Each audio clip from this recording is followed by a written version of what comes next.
CM Chandrababu చేసిన తప్పు వల్లే రైతులకు ఇన్సూరెన్స్ రాలేదన్నారు వైఎస్ జగన్. రబీ సీజన్ పంటలకైనా రైతులకు ఇన్సూరెన్స్ వచ్చేలా చూడాలన్నారు. ఇన్పుట్ సబ్సిడీ బకాయిలు కూడా వెంటనే ఇవ్వాలని డిమాండ్ చేశారు. 15 లక్షల ఎకరాల్లో పంట నష్టం జరిగినా లెక్క తక్కువగా చూపిస్తున్నారని ఆరోపించారు. రైతు కన్నీరు పెడితే రాష్ట్రానికి మనుగడ ఉండదన్నారు. చంద్రబాబు తీరు మార్చుకోకపోతే అన్నదాతల తరపున పోరాటం చేస్తామని చంద్రబాబుకు వార్నింగ్ ఇచ్చారు జగన్. సో సుంకు విరిగిపోయిందా లేదా అని చూడాలి, పొలంలోకి వచ్చి దిగి చూడాలి ఎన్యూమరేషన్ చేసేవాడు. ఇది చూడకుండా, ఇది చెయ్యకుండా ఎన్యూమరేషన్ అయిపోయిందని అంటారు. ఇలాంటి వాళ్ళు ఎవరైనా అన్నలాంటి వాళ్ళు ఇలాంటి వాళ్ళు ఎవరైనా కూడా ఎన్యూమరేషన్ మాది జరగలేదు, మా దగ్గరికి ఎవరు రాలేదు అని అంటే వెటకారం చేసి మాట్లాడుతున్నారు వాళ్ళను. ఎన్యూమరేషన్ మాత్రం జరగదు. విపత్కర పరిస్థితులు జరిగిన రోజు ముఖ్యమంత్రి అనే వ్యక్తి ఏం చేస్తాడు? ఓ రోజు అట్టా చాపర్లో తిరుగుతాడు, ఓ చోట ఆగుతాడు, తర్వాత మొత్తం చేపల్లో తిరుగుతాడు. మరుసటి రోజు లండన్ పోతాడు. ఆయన కొడుకు ఇంకొక ఆయన ఆస్ట్రేలియా నుంచి వస్తాడు, వచ్చి మరుసటి రోజు ముంబైలో క్రికెట్ చూడడానికి పోతాడు.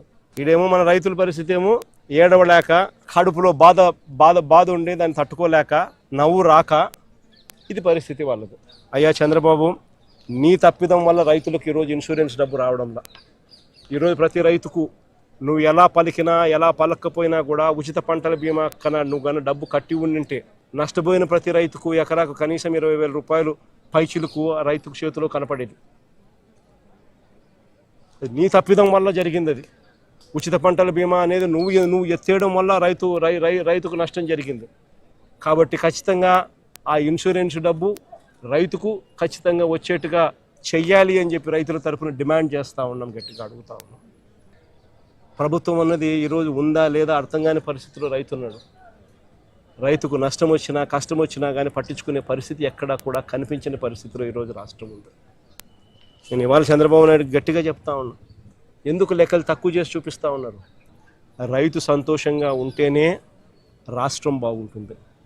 రైతు గన కన్నీరు పెట్టినాడు అని అంటే ఏ ప్రభుత్వంకైనా కూడా అది అరిష్టమే అని చెప్పి చంద్రబాబు నాయుడు గుర్తుపెట్టుకోమని గట్టిగా చంద్రబాబు నాయుడుకు వార్నింగ్ ఇస్తూ ఉన్నాం. ఈ సమయంలో చంద్రబాబు నాయుడు గారు స్పందించే తీరు గన సరిగ్గా లేకపోతే రైతుల తరపున వైఎస్ఆర్సీపీ ప్రభుత్వం పోరాటం చేయడానికి సన్నద్ధంగా రెడీగా ఉంటుందని కూడా ఈ సందర్భంగా గట్టిగా చంద్రబాబు నాయుడుకు వార్నింగ్ ఇస్తూ ఉన్నాం. ఈ సందర్భంగా